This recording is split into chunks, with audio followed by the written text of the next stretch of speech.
everyone, how are you going? What I would like to do on the drum show tonight is talk about some famous drummers in rock and roll. What I'd like to do is actually talk about the era of rock and roll from its start in the 1950s and going right through pretty much to the present day, and really the main styles of rock drumming. And what I'd like to do is to try and cover as much as I can in 20 minutes or less. And essentially, it's always a controversial thing. There's always going to be a couple of drummers that are left out, and people get mad about that and all that sort of stuff. But I'll do my best. I've mentioned just about everyone I can over 500 and something or other shows. But what I'd like to do tonight is really talk about people. Let me go back one little step. The word genius is much bandied about, okay?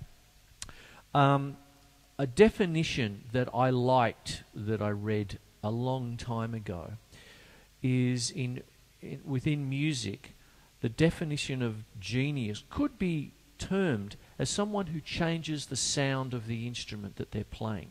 So one could say, in the world of trumpet, you could say Dizzy Gillespie is genius because before him trumpet was played one way, and then somewhere along the way he came along, and the way that he played the trumpet, the sound of the trumpet was never the same again. The same could be said on guitar with people like Pete Townshend from The Who, and obviously Jimi Hendrix. The sound of 1964 rock guitar was very twangy, and then all of a sudden Hendrix came along with, you know, songs like Purple Haze and Foxy Lady, and things just weren't the same anymore and all that. So I'd like to sort of maybe discuss a few things in the world of rock and roll drumming and all that. And one of the things I would like to also do is talk about the genres as well, you know, just going from the 50s, the way that, you know, like we started out with good old rock and roll, and then worked into, say, surf music, into 60s rock, psychedelia, the start of hard rock and heavy metal, and then into all sorts of other things. So when you get started with rock and roll,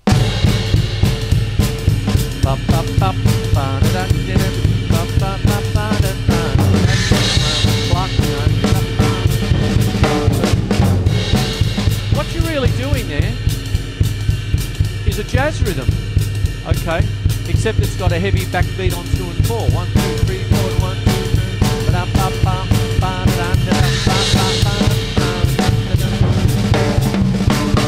You see, things like that. And you know, it came out of jazz of the 1940s. So when you're talking about rock around the clock, Bill Haley and the Comets and things like that from the early 50s, things were coming from jazz, okay? When people like Chuck Berry came around with Johnny B. Good and things like that, the beat leveled out a bit. So instead of it became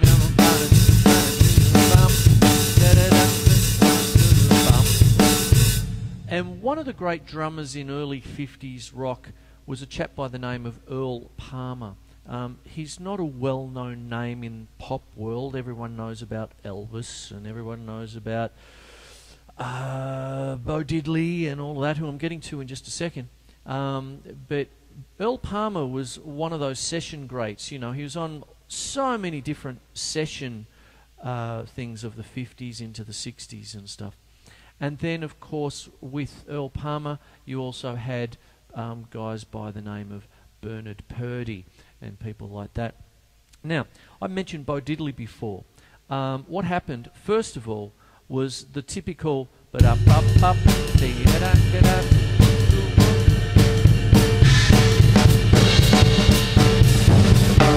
even that's a little bit too frilly. It's just straight, you see. And then the beat straightened out to even eighths, you know, with Chuck Berry and all of that. So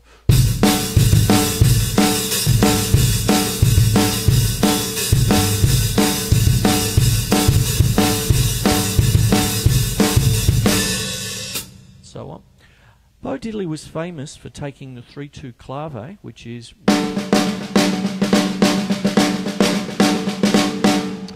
putting it on to the tom-toms, a 2 feel with your feet, so it's bass hat, bass hat, bass hat, bass hat.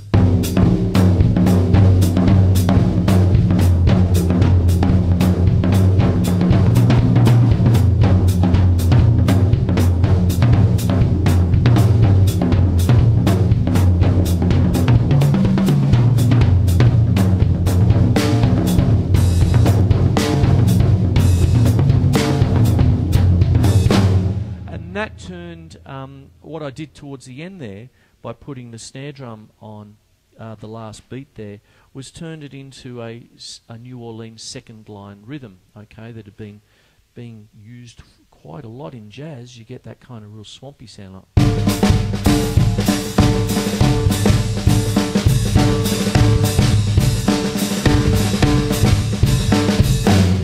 So on, okay. People like Tony Joe White, Polk Salad Annie, and all that sort of business of the time.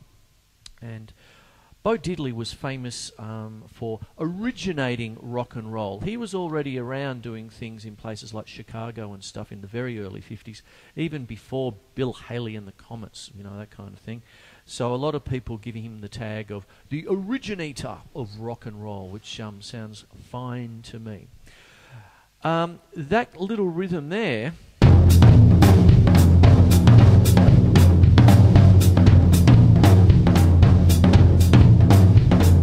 started to turn up with, I always remember my old man, dear old dad, and some of his mates saying, "Can he play like Sandy Nelson?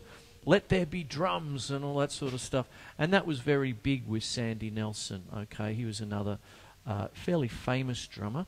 Of the late 50s into the early 60s and all that, and he had that very Tommy kind of feel about it as well. So that's what you had there. I mentioned Bernard Purdie. Bernard Purdie is one of the most recorded drummers in the world. Bernard Pretty Purdie is fantastic, and essentially he plays on so many different great rock and roll songs of the 50s into the 60s. And the Purdie shuffle is almost his trademark. It's like a halftime shuffle these days. If you just think.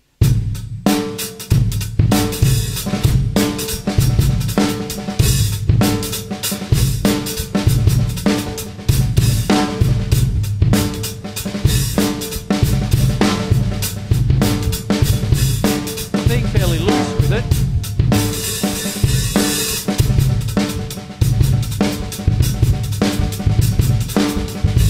Not unlike playing a bit of a double paradiddle kind of a thing there, right?